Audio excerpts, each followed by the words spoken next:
This is Goku-san DBZ, and I want to welcome you to a movie review. Not just a movie review. The movie review for Street Fighter Assassin's Fist. And first thing I want to say is that this movie, if you're thinking the entire movie revolves around Ken and Ryu, you will be probably a little bit disappointed in the film, though it's a great film and maybe the best, easily, out of the 3 live-action films based on Street Fighter material. By far the most loyal to the original game franchise as a whole. Now, with that said, as I said, this particular movie is not based around Ken and Ryu. Yes, they're co-characters, but they are not the main focus of this film. This is more an origin story, and to be fair, even though you see a lot of Ken and Ryu, more so in the beginning, but throughout the second and third parts of the film, acts if you will, this film predominantly revolves around actually the master of Ryu and Ken, that being Gouken. And also this film revolves heavily around Gouken's brother, Gouki, or as fans of the game franchise better know as Akuma. That's his true name though, Gouki. And that's predominantly where this movie takes place, more about. Yes, it also involves the training of Ken Masters and Ryu, but we get a lot more light shed on the backstory of Gouken. It helps understand things a lot better with the overall feelings and the aggression and things between Gouki Akuma and Gouken. And we understand things a lot better. And we also see really the death of the character Gouki and becoming known as the Oni, Shin Oni, or Oni Shin, of course, which is the Japanese name for demon.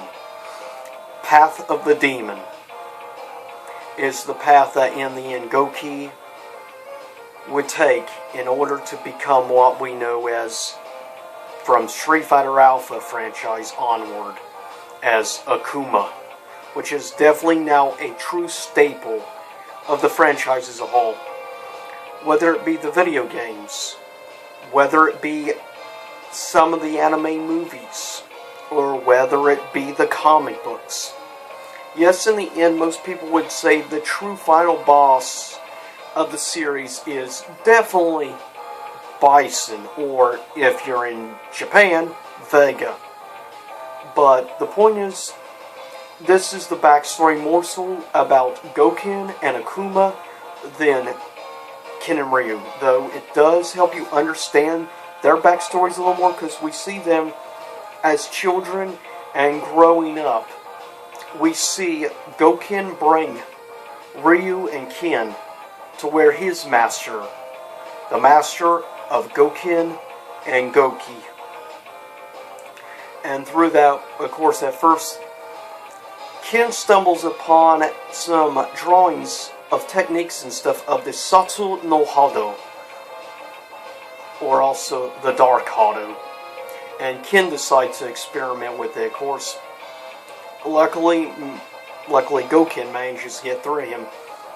Towards the end of the film, however, we see as Ken and Ryu are fighting, something, remnants of maybe the dark Satsu no Hado, arises from within Ryu, and Ryu summons the Satsu no Hado without even realizing it himself. And of course that ends up becoming a beacon, which Akuma will find out later on. Now, quickly, I'll say just the very end of the movie, it shows the final showdown between Gokin and Akuma. One final battle. Of course, we know if you've played the games and read the comics, you know that, given I recently reviewed some of those parts of that story in the Street Fighter Ultimate Edition reviews, which I'm doing right now, stage. And we saw that, of course, in that. But this is a much more in-depth story of understanding everything between Gokin and Akuma, or Goki. This really does help shed a lot of light on things, and we see, though, in his younger days, Goki definitely was struggling in a lot of ways. If you look, him, in some ways, ends up killing, I guess you could say, himself for his obsession for the Dark Hado, or the Satsu no Hado.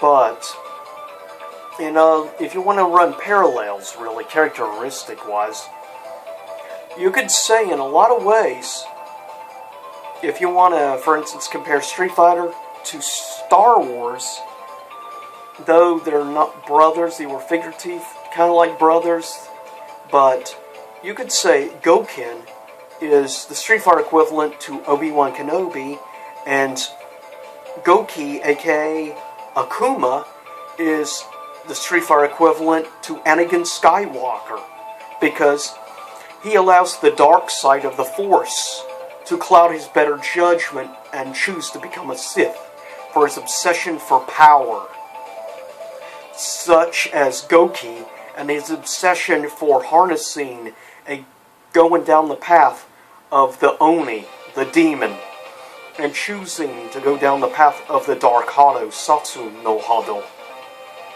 And so, very similar paths they go down. And in the end, of course, we see both face similar sacrifices from some ways. In the case of Anakin, of course, he loses an arm slowly over time, and he ends up getting nearly burned alive and becomes Darth Vader. And through mistakes through harnessing the Dark Hado, Goki, his body starts changing. First his face, and then his entire body goes through a transformation because of harnessing the power of the Dark Hado has a negative effect on his body. So his entire body changes. And he becomes no more Goki, but becomes Akuma. Just as Anakin Skywalker ceased being Anakin and was consumed by the dark side of the Force and became Darth Vader. They're very similar in many aspects. There's a lot of similarities between the two characters. And I could go through it longer, but this is supposed to be about Street Fighter, not Star Wars. So I'm sorry about the Star Wars references. But anyways, and yeah, coincidental that I'm wearing this shirt for the review. And yeah, you're hearing Street Fighter 2 music in the background. But yes, I have to say, if you've been looking for a live-action Street Fighter film, of the three, I'll say this. Street Fighter Legend Chun-Li is a piece of crap. It's an insult to the Street Fighter franchise. It's the Street Fighter equivalent to Dragon Ball Evolution, to Dragon Ball and Dragon Ball Z, to put it into blunt opinion. Now, I admit, the original 90s one with Jean-Claude Van Damme is a very guilty pleasure of mine. I like the movie, but as I said, it's a guilty pleasure, because I realize it's bad. It's one of those movies, it's so bad it's funny. But then again, to me, it was Tuesday. Insert reference. But, yeah, at the very end of this film, we see Ken and Ryu end up in America at the airport, and then we see going by the car as they speed away, and this was a post-credits scene. So interesting. They did something kind of like Marvel. And we see boxes and stuff on a dolly coming right past the car after they go, the very last part of the scene, and it has Shadowloo's symbol on the box crates. So, a reference to possibly the future. I would personally love to see another movie done by the same director, production crew, and the same actors who played Ken and Ryu. Were incredible in the film. I loved them. They did such a great job at bringing to life these characters that I've enjoyed since I started playing Street Fighter games, going all the way back to 1994. I know it came out originally in 92. It was 94 before I got 93 before I got Super Nintendo, and it was 94 when I got my very first fighting game ever for the for the Sega Genesis. And that was Street Fighter II Championship Edition. That was the very first version of Street Fighter. Though about a year or two later, I would end up with Super Nintendo and end up with Street Fighter II Turbo and Super Street Fighter II. But it's an incredible, to me, Street Fighter II, hands down, still the greatest fighting game of all time. You can't beat perfection. It was truly the beginning of in my view, maybe the greatest fighting game franchise of all time. Though it's had some missteps over the years. But this, to me, is the greatest, or at least in my personal view, in the top 3 greatest live-action adaptations of video games of all time, easily. To me, the 3 greatest live-action adaptations off of video games of all time, in my personal opinion, well, okay, Fay 5. Number 5 for me, though it's not necessarily that great compared to, say, the actual video game, but 5th place for me would be the original live-action Resident Evil movie. Number 4 for me is the newer Warcraft movie. In 3rd place for me personally would be the original Mortal Kombat. In 2nd place, Street Fighter Assassin's Fist. In my view, is the 2nd greatest video game movie of all time, live-action adaptation. Now, keep in mind, that's my own personal opinion. Number 1 for me, though, personally, is and has always been Silent Hill. It was just so loyal to the creepiness factor of the original, and Sean Bean did not die in that movie. But, to me, yeah, this movie, to me, is on equal par with the original Mortal Kombat movie, which, somewhat cheesy, yeah, but an incredible film, and this is truly great if you're looking for an origin story, not just seeing the young Ken and Ryu, but getting to see the backstory to Ken and Ryu, and understanding it better, to understand the actual background and everything involving Gouken and Gouki / Akuma. It helps you understand Akuma more. And trust me when I say, this is a bargain, what I found this for. I got this for $7.50 at Walmart. That's right, a lot of Walmarts are selling this right now for $7.50 brand new. Trust me when I say, it's more than worth that. Because it's such an incredible film, and it's about 2.5 hours, just to let you know. So it's a bit on the long side, but it's worth the time, and it's definitely worth $7.50. You can't get most video games that cheap.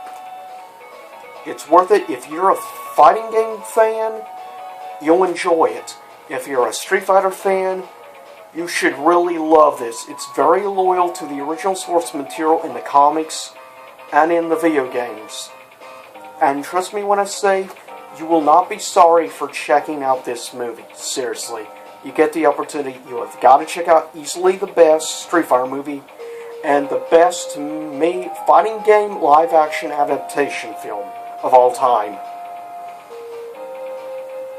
Now, I have to see a few more times to see overall where I would put, but yeah, to me it's at least, after one time, 2nd best live-action adaptation game movie of all time. But there weren't a lot great, but this film is incredible. This is Goku-san DBZ. Sign out. Please thumbs up this video, like, subscribe. Follow me at twitter.com/GokuSunDBZ. Follow my Street Fighter comic book reviews, future Street Fighter game reviews, which I am working on, actually a Street Fighter game review. that you should be seeing coming up in maybe the next week. I'm also working on a Mortal Kombat game review as well. So stay tuned for that, and I hope you enjoyed this little bit of viewpoint and insight into this, and I'll see you next time. Same YouTube time, same YouTube channel.